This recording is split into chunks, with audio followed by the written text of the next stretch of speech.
I've heard you say a lot of times that if Jesus rose from the dead, Christianity is true, and I have problems with that. Why?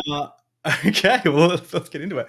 Well, first of all, I can think of other reasons. Like, this is me just being very pedantic, but like maybe there was a natural explanation for Jesus rising from the dead that we didn't know.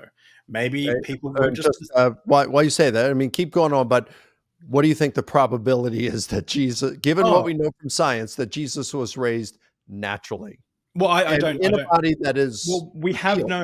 we have no evidence of we have no way to verify supernatural either. So the same I could say the same thing about the Mm, supernatural, except for I disagree with that, okay. because I think we do have evidence for supernatural. But that said, it's what we do know from science that would seem to militate against Jesus being raised naturally and his body being healed and being to the point where they thought he was raised in a resurrection and immortal body just within a few days of his brutal Mm, scourging and execution. I mean, that seems the prior probability of that itself would be zero, or be so low as to be practically zero. yeah. Now, you may not be convinced totally about the evidence for God, but I think if you're being honest, you'd have to admit that there is some compelling evidence for God's existence. It may not be enough to persuade you, but the evidence for a designer of the universe and life Oh, itself. I'd love Um, to get I'd love to get into that. Like I've heard you talk about this before. Like the universe looks designed, but we only know this universe, so we have nothing to contrast it to. So therefore, how do we know? Like there's a lot of things I could say to that, but I just want to because we're running out of time. I just want to okay, just go put a ahead. resurrection. I'm So sorry. we've got we have so you have this statement: if Jesus rose from the dead, Christianity is true. But Mhm. I could just as easily make other statements, and I'll read out some and just tell me what you disagree with after I finish. Okay. If someone is reincarnated, Eastern religion must be true. So all we need is like a testimony of something like that. If the resurrection accounts of Sathra Sai Baba, of which you can still talk to people who have experienced that stuff today, the resurrection of Walter Cohen, the resurrection of Radhakrishna, which I've got testimonies that are there from Sathra Sai Baba in the 1950s. Then Sathra Sai Baba's religion was true. Another one is, and this is my favorite one because I'm doing a video on this at the moment. If Jesus didn't return within a generation, Christianity isn't true.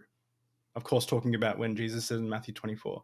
Now, people will go, "Oh, the word generation means race," and I will let you speak, but just let me kind of go on. Paul writes to the church in Corinth, telling the people there for them to stand firm until the end. Paul in Thessalonians says, "We who are still alive, who are left until the coming of the Lord, when the angels come." Um, for the Lord will come down from heaven with a loud command and a voice of an archangel. He's telling them, we who are still alive. 2 Peter, above all, you must understand in the last days, scoffers will come scoffing, following their own evil desires. They will say, where is this coming, he promised? Ever since the ancestors died, everything goes on as it has since the beginning of creation. And then he poetically adds the perfect excuse with with the Lord, a day is like 1,000 years, and 1,000 years is like a day. So to Mhm. me, I look at that and go, well, hang on. Jesus said he's coming back.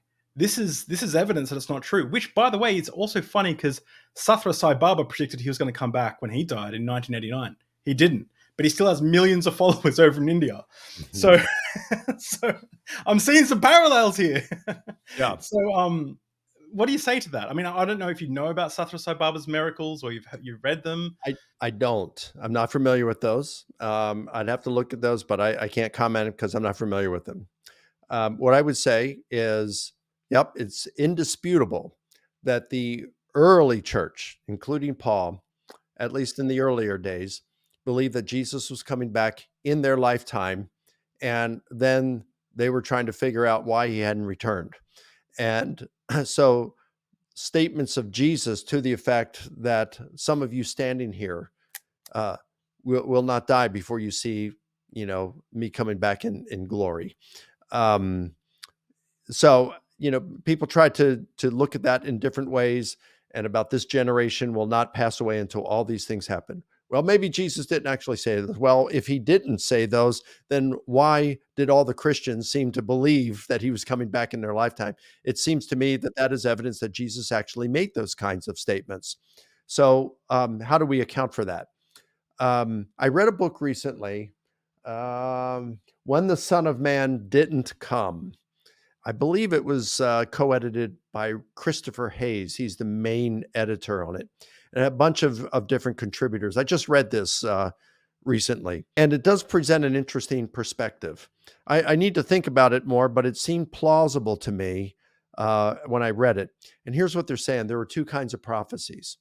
There's the Mosaic kind of prophecy, where God says in the Pentateuch that if a prophet makes a prophecy and it doesn't come true, then that prophet is a false prophet and needs to be stoned.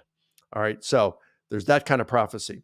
And then you have the Jeremiah type of prophecy, which is a conditional prophecy. So Jeremiah makes this kind of prophecy, says, hey, you guys are going to Babylon and you're going to be there for 50 or 70 years. And then you're going to come back and you're going to establish, uh, you know, the Jewish nation again and all this kind of stuff. So I think it was 72 years later. So that's close enough because, you know, you could look at round figures. I don't have a problem with 72. That is when the Assyrians took over. They defeated Babylon. And then the Assyrian king tells Nehemiah, you can go and take some people with you and go, you know, reestablish Jerusalem, build a wall. So Nehemiah goes out there. He takes some Jews with him, but the king does not allow all the Jews. He doesn't set them all free. And that's at 72 years. They're still not free. They go and it's decades later, and they're still trying to establish stuff. And still, most of the Jews are in captivity. So that hasn't been fulfilled. But God tells them that they are to come back to him. Well, most of the Jews did not go back to worshiping Yahweh at that point. So what the authors suggest in here, the contributors suggest that Jeremiah and some of the things that Jeremiah predicted still haven't come to pass. So it's a conditional type prophecy. So if you do this, I will do this. And it's not stated that way at the beginning, but it ends up being a type of conditional prophecy. So maybe this prophecy of Jesus about those standing here and his coming back would be a conditional type of prophecy. So I don't remember what all the conditions that they suggested there would have been. I just remembered it Well, it's sounded plausible. It's one of them definitely was, an one interesting of them book was we worth didn't, taking a look at. yeah, one of them we didn't preach the gospel in all the world, and then the end will come, obviously.